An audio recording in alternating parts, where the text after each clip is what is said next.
Glória a Deus. Pode aplaudir o nome do Senhor. Ele é digno, amém? Que alegria de estar aqui com vocês nessa noite.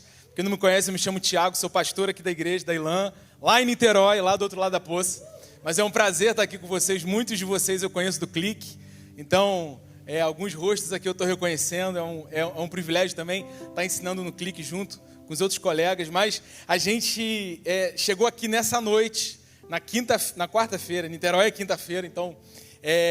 chegamos aqui na quarta-feira, no meio desse estudo bíblico de 1 Crônicas, e eu sei que Deus ele vai falar ao seu coração nessa noite, amém? Queria que você fechasse seus olhos para a gente abrir aqui em oração.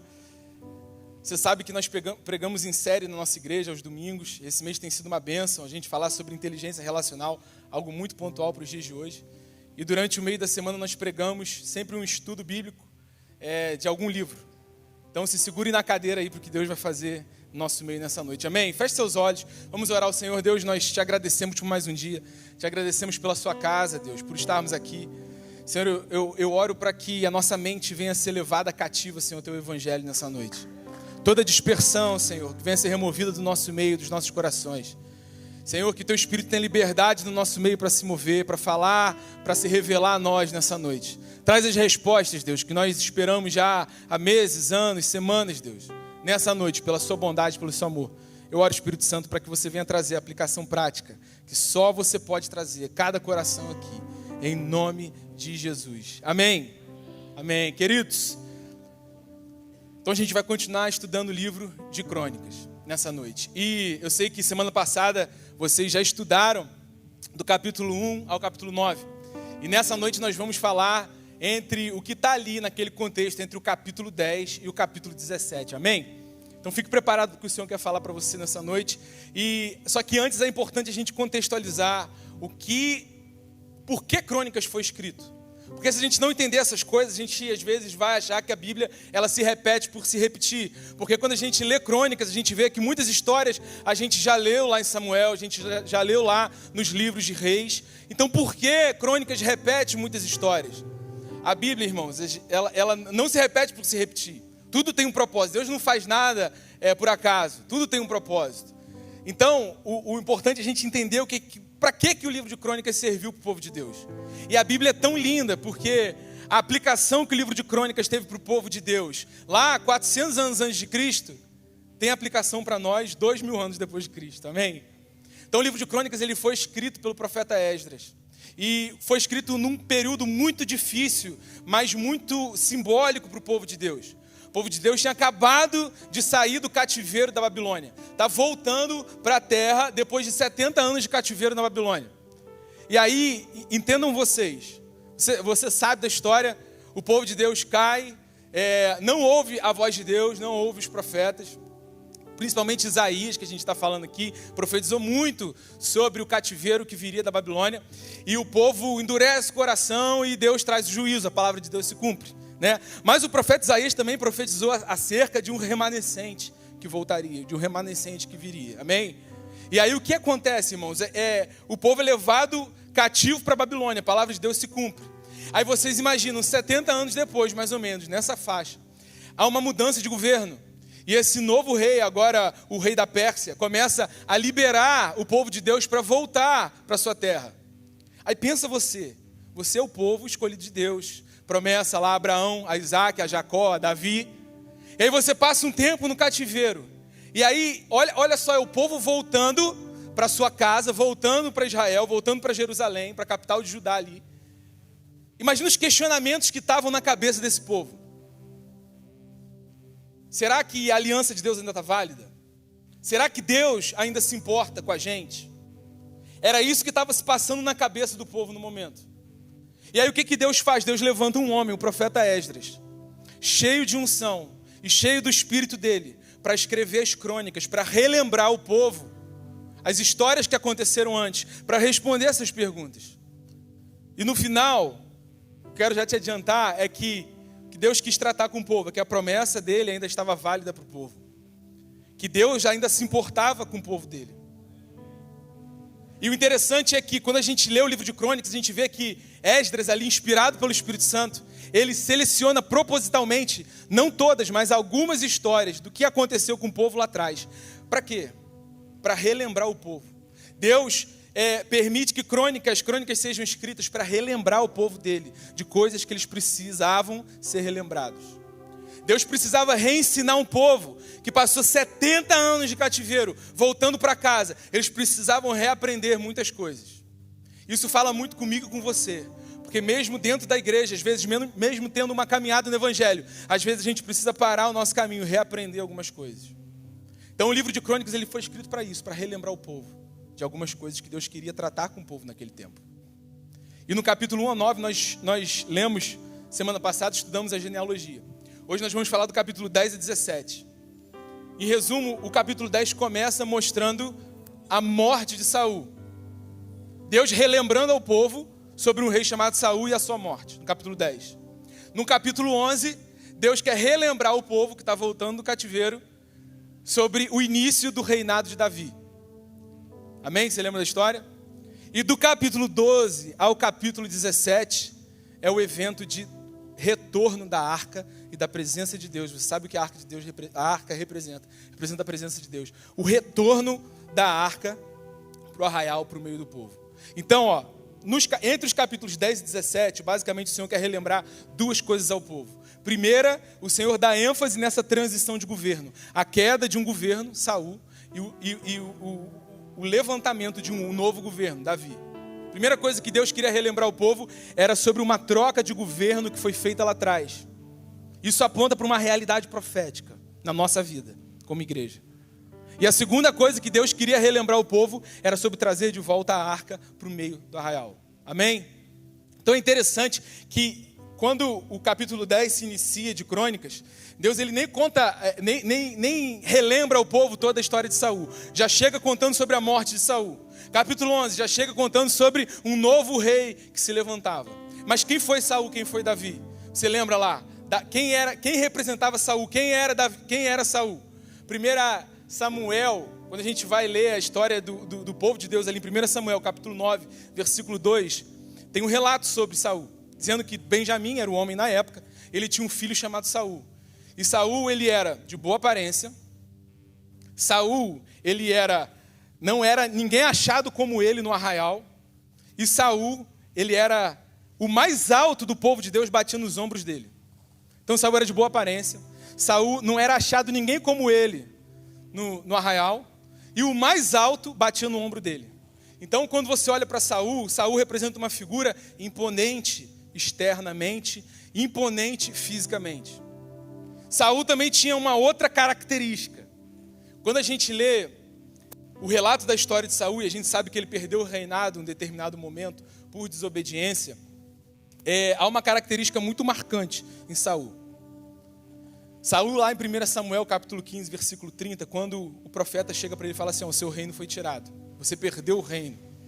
Qual é a preocupação de Saul naquele momento? Ele fala assim, olha só, eu sei que eu pequei, mas volta comigo para o arraial, para que eu seja honrado perante as autoridades de Israel. Entende o que está acontecendo aqui? Saul, ele reconhece que pecou, eu pequei, mas olha só, eu quero manter a minha reputação com as autoridades de Israel. Saul aponta para esse tipo de governo, gente. Esse tipo de governo, queridos, que é baseado na estética, é baseado nas coisas de fora, nas aparências, na força humana. E que busca a aprovação e o reconhecimento dos homens. E aí, em oposição e em contraste, o Senhor levanta um outro rei, chamado Davi. Saul, ele era alto, ele era o mais alto do arraial. Ele era forte, ele imponente. Davi não. Davi era pequeno, franzino, jovem, bem moço. Saul, ele tinha isso de buscar a aprovação e o reconhecimento dos homens.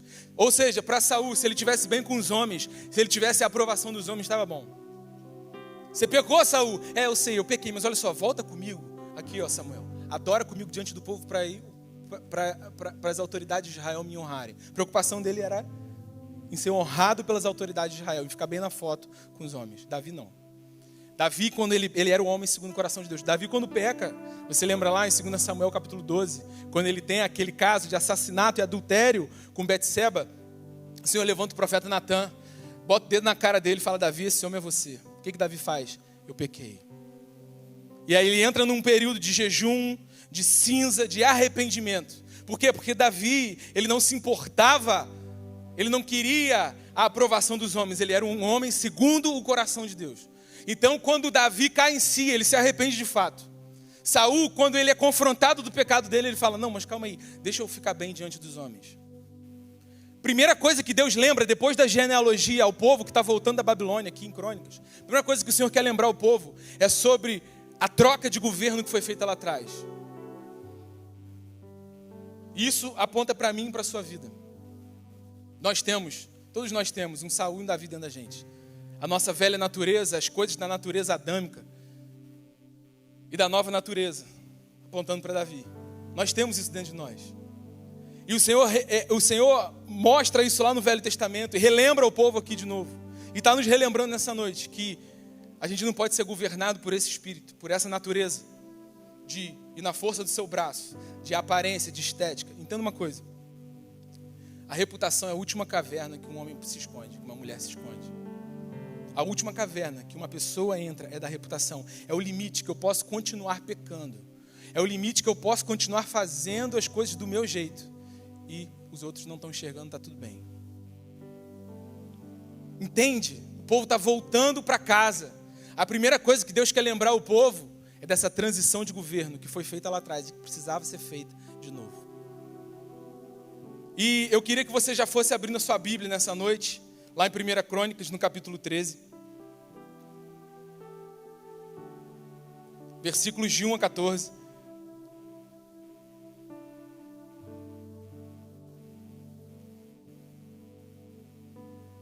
Diz assim a palavra de Deus. Chegamos no capítulo 13, amém? Depois de consultar todos os seus oficiais, os comandantes de 1000 e de 100, Davi disse a toda a Assembleia de Israel: se vocês estão de acordo e se esta é a vontade do Senhor nosso Deus, enviemos uma mensagem a nossos irmãos em todo o território de Israel e também aos sacerdotes e aos levitas que estão com eles nas suas cidades, para virem unir-se a nós. Vamos trazer de volta a arca de nosso Deus, pois não nos importamos com ela durante o reinado de Saul. Toda a Assembleia concordou, pois isso pareceu bem a todo o povo. Então Davi reuniu todos os israelitas, desde o rio Sior no Egito até Lebo-Amate, para trazerem de Kiriat Jearim a arca de Deus. Davi e todos os israelitas foram a Baalá, que é Kiriat Jearim, em Judá, para buscar a arca de Deus, o Senhor, entronizado entre os querubins, a arca sobre a qual o seu nome é invocado. Preste atenção nisso. Da casa de Abinadab levaram a arca de Deus num carroção novo, conduzido por Uzá e Aiô. Davi e todos os israelitas iam dançando e cantando com todo vigor diante de Deus, ao som das harpas, liras, tamborins, símbolos e cornetas. Quando chegaram à eira de Quindom, Uzá esticou a mão, o braço, e segurou a arca, porque os bois haviam tropeçado. A ira do Senhor acendeu-se contra Uzá, e ele o feriu, e por ter tocado na arca, Uzá morreu ali mesmo, diante de Deus. Davi, preste atenção nisso, Davi ficou contrariado, porque o Senhor, em sua ira, havia fulminado Uzá. Até hoje, aquele lugar é chamado Pérez Uzá. Naquele dia, Davi teve medo de Deus e se perguntou, preste atenção na pergunta de Davi: como vou conseguir levar a arca de Deus? Por isso, desistiu de levar a arca para a cidade de Davi. Em vez disso, levou-a para a casa de Obed-edom, de Gate. E a arca de Deus ficou na casa dele por 3 meses. E o Senhor abençoou sua família e tudo o que ele possuía. Amém? Irmãos, era um período em que a arca, depois do período dos juízes, o povo de Deus, Israel, perde uma guerra para os filisteus. E a arca foi levada pelos filisteus. A arca passa um período de 7 meses rodando entre as cidades dos filisteus. A arca passava de cidade em cidade. Onde a arca de Deus chegava, o que havia? Uma praga naquela cidade. O Senhor feriu os filisteus. Depois de cansados de acontecer isso com eles, eles colocam a arca, você lembra da história? Eles colocam a arca da aliança dentro do templo do deus Dagon, que era o templo de um dos deuses dos filisteus da época. E você sabe da história, e na manhã seguinte o que acontece? A estátua de Dagon aparece caída no chão diante da arca do Senhor. E aí eles colocam de novo a estátua de Dagon de pé, mas na manhã seguinte, Aconteceu o pior. A estátua de Dagon está caída, mas com a cabeça cortada, porque o nosso Deus é maior, amém?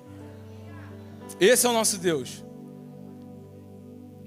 E aí os filisteus falam, não, eu não quero ficar com esse negócio aqui.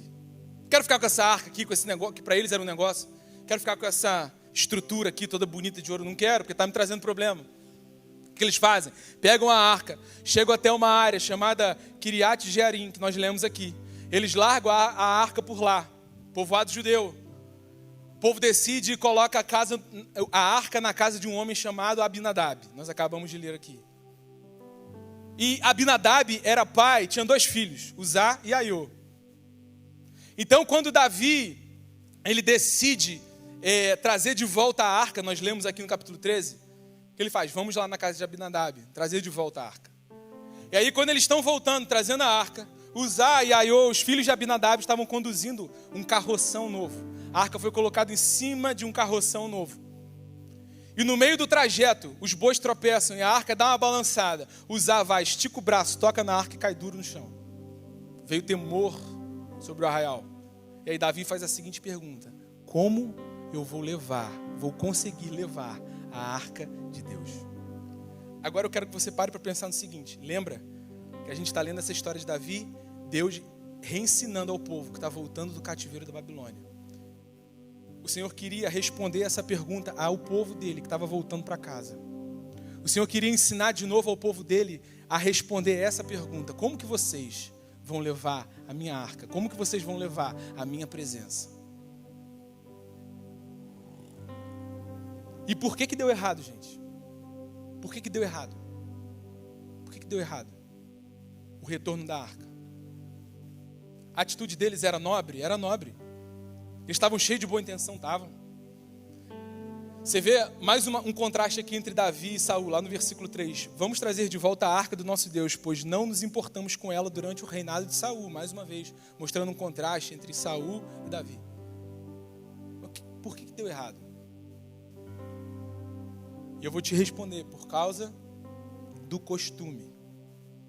Costume com a presença de Deus. Esse homem que toca na arca da aliança, Uzá, filho de Abinadab, quantos anos que a arca passou dentro da casa dele? Abra lá, 1 Samuel, capítulo 7, versículos 1 e 2. Vai dizer que a arca passou 20 anos na casa de Abinadab. Então você entende? Aquele homem recebe a arca, porque os filisteus não quiseram mais. Ele coloca a sua arca, eu fico conjecturando aqui na minha imaginação, ele coloca aquela arca no canto da sala. E os filhos dele, Uzá e Aiô, eles, acho que até no início, a arca é a presença de Deus. E aí o tempo vai passando, passa uma semana, um mês, um ano, 2 anos, 10 anos, 20 anos. Eles se acostumaram. E eles esqueceram o que estava escrito. Esqueceram o que estava escrito em Números capítulo 4. Números capítulo 4. O Senhor, quando está falando ao povo, diz que aquele que tocasse nos utensílios seria morto. Números capítulo 4, versículos 5 a 15.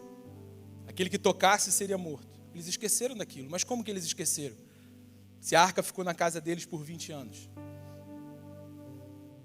Entende o que Deus estava querendo tratar com o povo naquele momento de retorno para casa.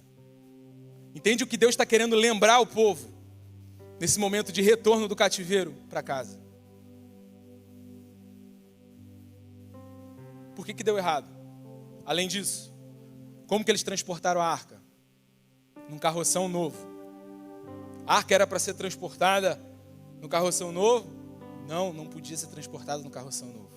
Primeiro que quem tinha esse costume de transportar as estátuas de seus deuses no carroção novo eram os povos pagãos da região. Então eles faziam o que a gente conhece mais ou menos aqui no Brasil e vê, são as procissões. Então, era aquelas procissões com aquelas estátuas dos deuses pagãos. E o povo todo vinha atrás. Então, o que Davi fez ali com o povo? Fez a mesma coisa que todo mundo estava fazendo. Isso tem que ligar um alerta dentro da gente. Quando a gente entra nesse lugar da gente fazer as coisas, não tem problema, pastor, está todo mundo fazendo. Eles repetiram aquilo que os povos ao redor estavam fazendo. Podia levar no carroção novo? Não podia. O Senhor deu uma diretriz reta e direta para Moisés. em Êxodo capítulo 25. Quando Deus vai falar para Moisés acerca do tabernáculo, de todos aqueles detalhes que a gente chega na leitura e pula, né? Lá em Êxodo capítulo 25, o Senhor fala como que deveria ser a arca. Devia ter argolas nas extremidades para que passassem-se varas e a arca ser carregada nos ombros. Então a arca de Deus, irmãos, era para ser carregada nos ombros. Isso fala sobre responsabilidade de agarrar a presença de Deus. E também fala do perigo da gente fazer as coisas porque todo mundo está fazendo. E às vezes na igreja de Jesus, não estou falando da Ilã, falando da igreja no geral, a gente vê muitos crentes por aí. Ah, pastor, mas qual o problema disso? Está todo mundo fazendo. Né? Às vezes a gente tem a tendência de quê? De querer olhar para o irmão do lado para ver se ele valida o nosso comportamento. Né? Eu quero fazer aquilo. Ah, o fulano está fazendo, o ciclano também, o outro ciclano também, o outro ciclano também. Eu nenhum fazer. Você imagina se Daniel tivesse pensado assim na Babilônia. Todo mundo comendo na mesa do rei. Todo mundo comendo dos manjares do rei. Aí o cara decide ser radical naquele tempo da Babilônia. E ter uma dieta diferente, se alimentar de maneira diferente. Você imagina que Daniel não ouviu ali? Rapaz, deixa de ser radical, rapaz. Deixa de ser radical, a comida é boa, está todo mundo comendo aqui, não está acontecendo nada. Rapaz, você tem um aumento, a gente tem aumento. Você tem um desconto, a gente tem um desconto. A gente dorme nos mesmos aposentos, na mesma cama. Qual o problema de... Ih, rapaz, deixa de ser radical, porque você está fazendo isso, você está comendo diferente. Irmãos, no início, pode não parecer fazer diferença, mas no dia que chega a fornalha, no dia que chega a cova do leão, a tua dieta te salva, meu irmão. Aquilo que você te alimenta, isso te salva, isso faz diferença. Isso faz diferença. No primeiro momento pode não fazer diferença, mas quando chega esse tempo, esse dia mau, quando chega as pressões da vida, quando chega o dia que o sapato aperta, você sabe do que eu estou falando. A tua dieta, ela te salva. Aquilo que você decidiu comer, ou melhor, aquilo que você abriu mão de comer, aquilo que você não quis comer, faz diferença. Faz muita diferença. E o Senhor está aqui nesse contexto, um povo escravo, 70 anos da Babilônia, voltando cheio de questionamento. Será que Deus ainda se importa com a gente? Será que a promessa ainda está válida? E Deus levanta o profeta Esdras, cheio do Espírito, e fala: escreve para esse povo aí, eu quero fazer eles lembrarem algumas coisas. E a primeira coisa que eu quero que eles lembrem é que houve um rei chamado Saul, que representa a estética, o governo da força humana, do jeito humano. Mas esse governo, ele tem que ser destituído e subir um novo governo, um governo que é segundo o meu coração. E aí Deus está querendo, entende? Ele está ensinando o povo de novo, reensinando o povo de novo, algo que o povo tinha que reaprender. E interessante é que, se você avançar um pouco, lá para Crônicas, 1 Crônicas ainda, no capítulo 15, versículos 14 e 15. Interessante é que eu já vi muita gente usar esse texto de maneira errada, ao falar que Davi e Deus matou Uzá ali porque Davi foi dançando, com celebração ali na frente da arca. Irmão, você lê depois o capítulo 15 inteiro, você vai ver que Davi fez a mesma coisa. Teve dança. E a palavra de Deus ainda diz que ele dança veementemente diante de Deus. A música de celebração. Então, olha só, esse texto não está falando, não está condenando o ministério de dança de igreja nenhuma. Esse texto não está falando que não pode haver celebração e música de celebração. Eu já vi gente usando esse texto para isso. Ele faz a mesma coisa, só que agora duas coisas mudam. A arca fica na casa de Obed-Edom por 3 meses. E a palavra é enfática em ressaltar que ele foi grandemente abençoado, Obed-Edom. Mas a arca ficou 20 anos na casa de Abinadab. A palavra não ressalta as bênçãos que ele recebeu ou não. O que eu aprendo aqui, irmãos? Que mais do que a presença, é como eu respondo a essa presença. Não se trata da presença em si, entenda. Olha, é como eu respondo a essa presença. Essa mesma arca, essa mesma presença passou nas cidades dos filisteus. Tiveram bênção? Não. Essa mesma arca, essa mesma presença passou na casa de Abinadab, relata das maravilhas? Não. Mas na casa de Obed-Edom, relata que houve muita bênção. problema estava com a arca, estava com a presença de Deus? Claro que não. É como eu respondo a isso. Como que nós respondemos à presença de Deus? Qual resposta nós estamos dando para esse evangelho que nós professamos? Qual resposta que nós estamos dando a esse sacrifício que Jesus fez na cruz? Qual é a resposta que nós estamos dando a isso? A palavra de Deus diz que a gente deve viver de maneira digna do evangelho.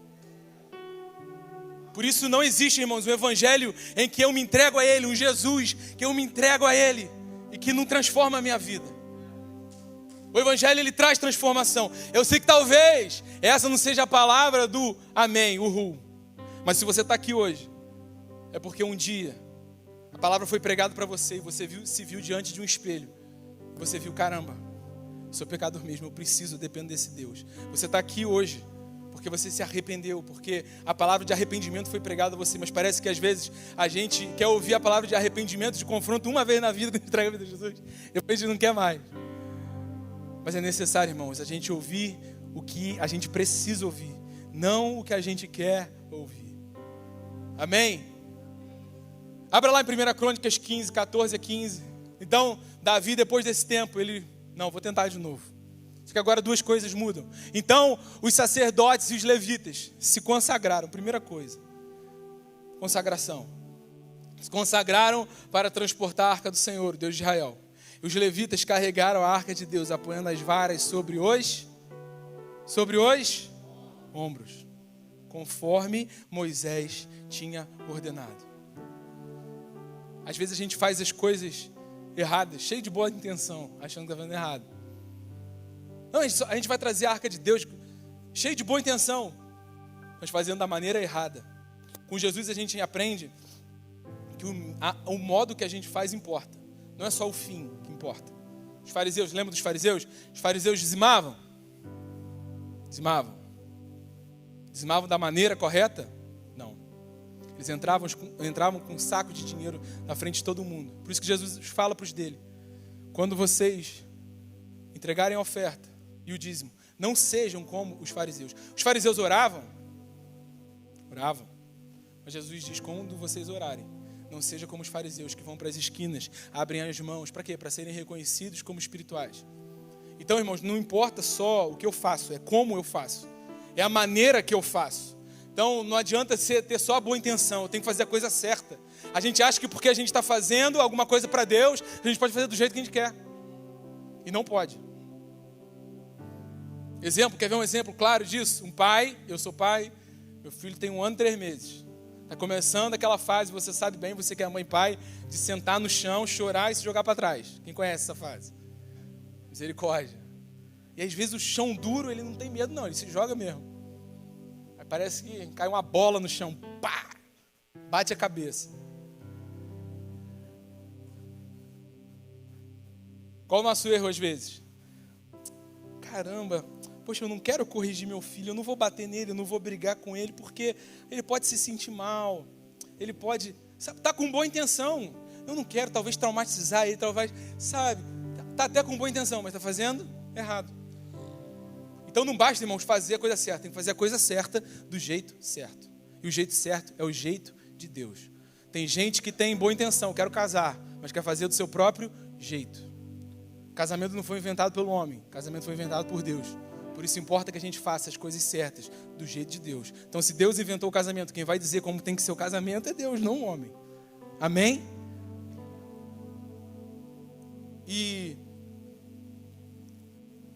Mas quero voltar com você, já para a gente ir para o final. E você sabe que quando o pastor fala isso é só para parecer que está acabando, né?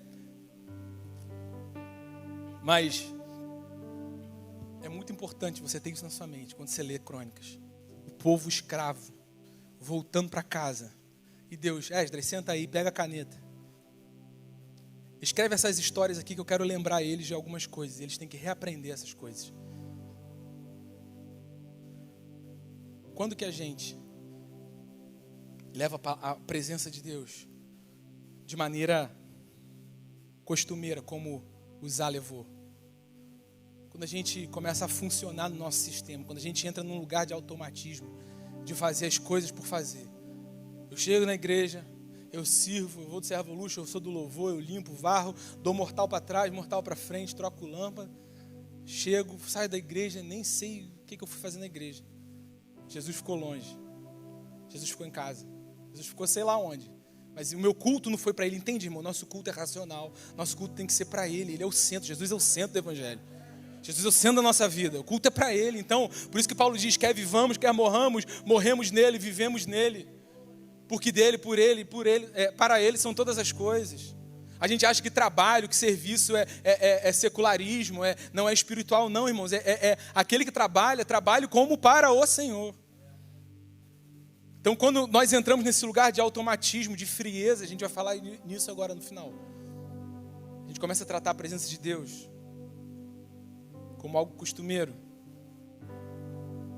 E Deus quis reensinar isso ao povo. O povo teve que reaprender isso quando voltou para a terra. E talvez Deus queira nos reensinar a sua igreja nesse tempo, nesse dia.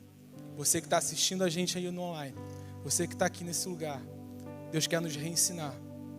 Quer nos reensinar de novo a carregar a presença dEle. Em sacrifício, em temor, em lágrimas, em palavra, em oração, em jejum. Irmãos, não tem mágica. Não tem mágica. Não tem mágica. Não adianta, sobe monte, desce monte, água ungida, lenço ungido, véu ungido, mula isso, a campanha disso, a campanha que não tem mágica. É Bíblia, é jejum, é oração. Não tem mágica. É presença de Deus, é relacionamento com o Espírito Santo, é adoração, é declaração. É isso, irmãos, não tem mágica. E Deus queria reensinar isso ao povo, Ele quer nos reensinar hoje. E o povo está voltando. Para onde? Para casa. Da onde? Da Babilônia. O que é a Babilônia na Bíblia? O que representa a Babilônia? O que está acontecendo nesse contexto? O povo saindo da Babilônia e chegando em casa. O que é a Babilônia na Bíblia? Diferente do Egito. O Egito é um tipo de escravidão. A Babilônia é um outro tipo de escravidão totalmente diferente. O Egito é uma escravidão onde eles eram submetidos a trabalhos forçados. Lê lá em Êxodo. Êxodo fala muito sobre isso. A escravidão de Êxodo era a escravidão de trabalhos forçados. Trabalhos penosos, debaixo do sol, fadiga, cansaço. O que escraviza o homem, irmão? O pecado escraviza o homem. A palavra diz que nós somos escravos do pecado. Paulo escreve isso a Romanos capítulo 7. Mas graças a Deus por Jesus, amém? Que se entregou naquela cruz e nos deu o direito de viver uma nova natureza, um novo nascimento. E agora já não somos mais escravos do pecado. Então o Egito vai simbolizar esse lugar de escravidão do pecado, do homem sem Deus. Como é que você sai do Egito? Deus levanta um libertador. Ali Moisés, na figura de Jesus, apontando para um libertador que se levantaria para resgatar o povo desse lugar de trabalhos forçados, de opressão, em direção a uma terra prometida. A gente tem que ler a Bíblia, irmãos, de maneira profética. O que é ser profético? É você enxergar as realidades espirituais. O Velho Testamento é sombra de todas as coisas que estariam por vir. O Velho Testamento é sombra das realidades espirituais. Então ser profético é você conseguir ler o Velho Testamento não como um livro de história, mas você lê ele de uma maneira profética. Então o Egito fala dessa escravidão, dessa opressão, desse lugar de trabalhos forçados. Aí você liberta do Egito, você chega onde? Na terra prometida. E o Senhor Jesus é essa terra prometida. Ele tem a plenitude para a gente viver aqui nessa terra já. Paulo escreve que se nós esperamos uma glória, uma recompensa em Cristo apenas na era vindoura, ou seja, apenas na eternidade, miserável homens que somos. Nós fomos chamados também para reinar em vida. Então o Senhor tem plenitude para nós em vida, nos dias de hoje, enquanto a gente vive nesse corpo aqui. Amém?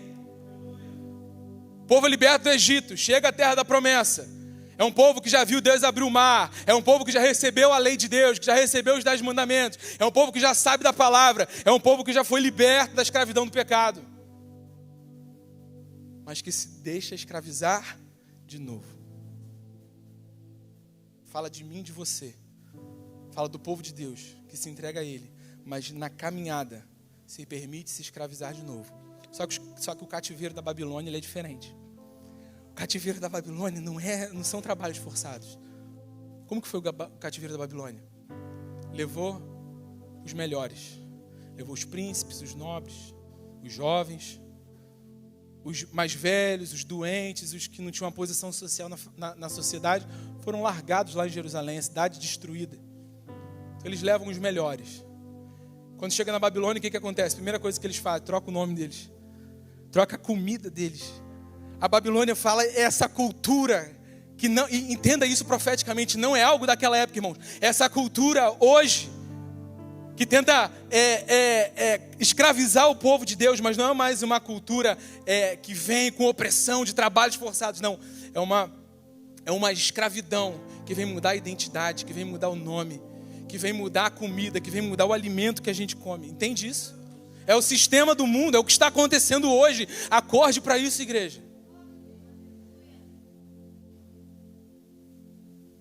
É isso que representa a Babilônia. E quando Deus liberta o povo do Egito, o que Deus faz? Primeira coisa que Deus faz, acaba com a comida do Egito. Vai comer o que? Maná. Deus muda a alimentação do povo quando ele é tirado do Egito. Quando entra na Babilônia, o que a Babilônia quer fazer? Vamos dar a comida desse povo de novo. Aí a gente hoje o quê? A gente come Instagram, a gente come Facebook, a gente come série, a gente come Netflix, a gente come tudo, menos a palavra de Deus. Não estou pregando contra isso, irmãos. Eu vejo minhas séries lá. Se quiser, eu até te dou dica de série depois. Mas o que não pode, irmãos, são essas coisas roubarem o lugar de Deus, da presença de Deus na nossa vida diária.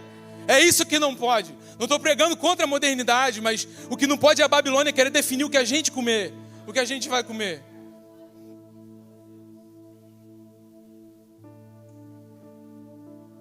Quando eles chegam de volta em Jerusalém, lembra que Esdras está escrevendo para relembrar o povo. Lembra da presença, lembra da arca, lembra que esse governo de Saul caiu, esse governo da estética, esse governo da aparência, ele caiu. Depois entrou um governo que era segundo o coração de Deus. Lembra que Deus está lembrando isso ao povo. Aí eles chegam de volta em Jerusalém. Quais são as duas primeiras coisas que eles fazem em Jerusalém? Quando a gente lê o livro de Neemias, o livro de Esdras, esses homens todos andaram juntos no mesmo momento. Neemias, Esdras, Zorobabel, o profeta Ageu, o sacerdote Josué, Malaquias, Zacarias, toda essa galera andou junta na reconstrução da cidade. Quais são as duas coisas que o povo faz quando chega de volta do cativeiro da Babilônia? Que Deus libera eles a fazerem. Duas coisas, a gente lê o livro de Neemias e Esdras, fica bem claro. Primeira coisa, reconstruir os muros. Lembra que Neemias foi reconstruir os muros que estavam destruídos e as portas estavam queimadas. Os muros falam de proteção. Segunda coisa que o povo faz quando volta para casa, reconstrói o quê? O templo. Livro de Esdras, capítulo 1 ao capítulo 3, ao capítulo 4 ali, vai mostrar a reconstrução desse templo. Vai mostrar a reconstrução do altar, vai começar a mostrar a reconstrução de parte a parte do templo.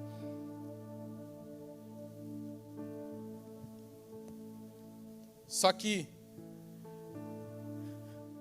tendo uma coisa, o primeiro templo, levantado por Salomão, foi destruído. Eles estão voltando e pegando um templo destruído. Eles reconstroem esse templo. Mas o templo de Salomão, ele era cheio de ouro. Ele era cheio da melhor madeira. Ele era muito bonito. Tinha muita estética. O segundo templo, essa reconstrução que Neemias, Esdras, que o povo que a gente está lendo aqui está voltando, que eles voltam para fazer. A reconstrução desse segundo templo não tem as mesmas belezas do primeiro templo. Mais uma vez, apontando para a primeira natureza caída nossa em Adão. E apontando para nossa nova natureza, a segunda casa. Tanto que o profeta Ageu profetiza no capítulo 2, dizendo que a glória dessa segunda casa, ela é maior do que a da primeira. Porque a primeira casa, o que vale é a aparência, o que vale é a estética, o que vale é o ouro todo que tem. Mas a segunda casa, o que vale é a palavra que estava sobre ela. A glória dessa casa, dessa segunda casa, ela vai ser maior do que a da primeira. Entendo o que Deus está falando aqui nessa noite. Queria que você fosse se colocando de pé já aí nesse lugar.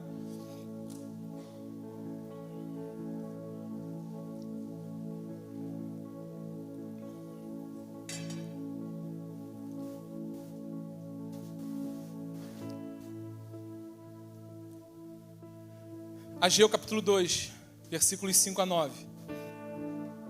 Segundo a palavra da aliança que fiz convosco, quando saístes do Egito, meu espírito permanece no meio de vós, não temais.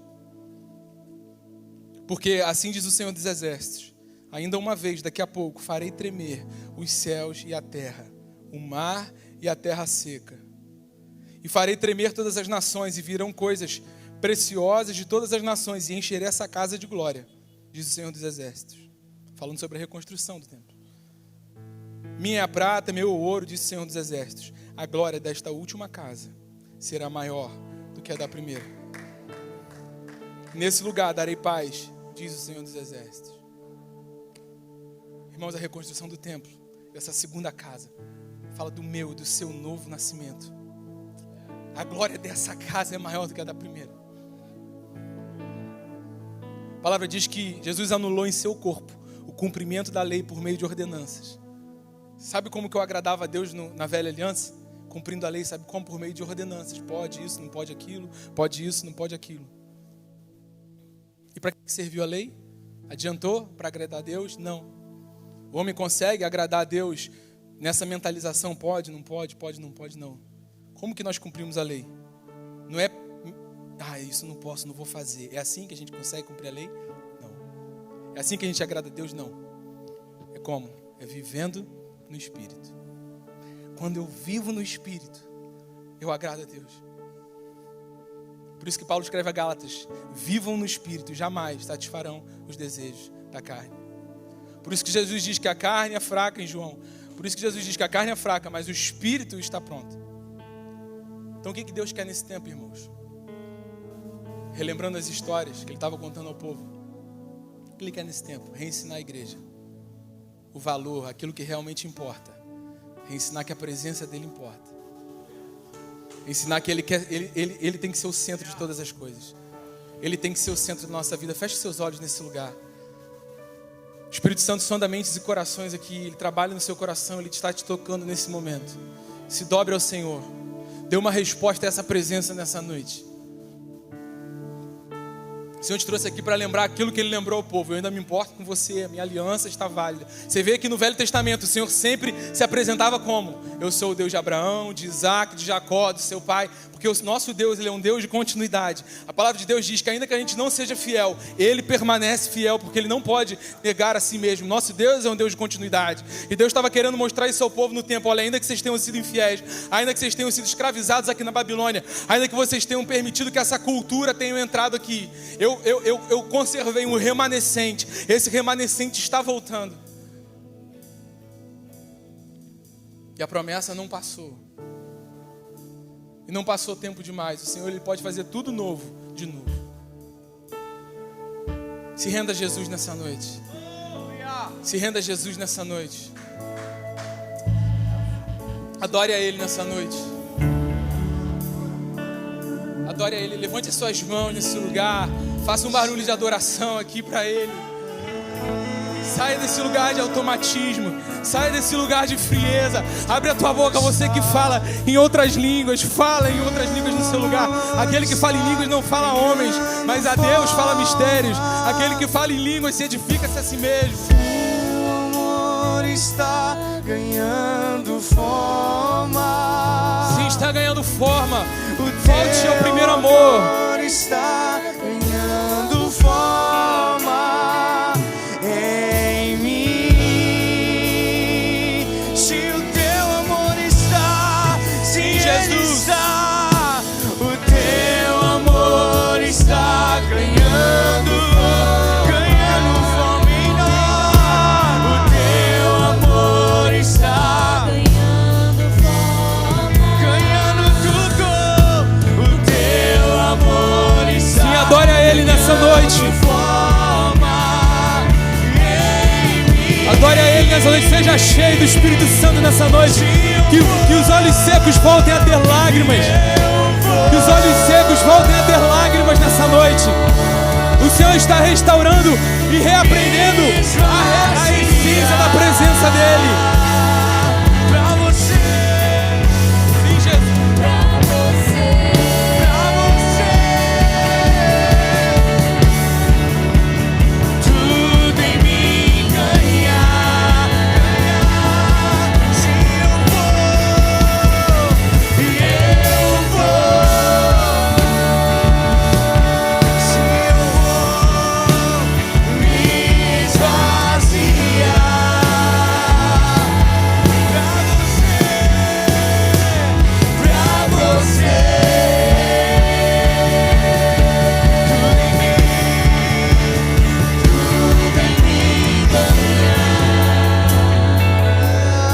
de olhos fechados.